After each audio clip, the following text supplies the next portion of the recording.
Besithi ndlelantle kunyana womgquba noye wazenzela igama kwibhola ekhatywayo kweli loMzantsi Afrika. Ungcongca waqala ukufezekisa amaphupha akhe kwisixeko saseKapa, waba ngomnye wabadlali abamele uMzantsi Afrika kwindebe yeFIFA ka-2010. Uchithe neminyaka eli-9 edlala kwilizwe laseBelgium. Usweleke ezakudlalela iqela lamaZulu. Udlomo sophicho yemyem sizamkhumbula engumuntu onothando efemelini yethu, engumuntu othanda ubuka abantwana, wayenesense abantwana kakhulu, bathanda kakhulu abantwana, ngelo abantwana bazamkhumbula kakhulu ngoba utata omncinci besixa bembona babe excited kakhulu. Ungcongca ebengathandwa nje kuphela kokwabo eGugulethu eKapa, kodwa bethandwa nalulutsha obelujonge kuye.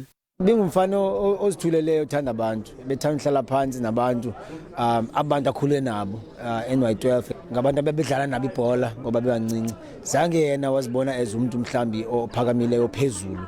Kumatyeli ayi-50 awadlale kwiqela lesizwe, Ungcongca wothulelwe umnqwazi ngegalelo lakhe ebholeni ekhaya nakumazwe aphesheya. Ubekwe kumadlaka aseMaitland.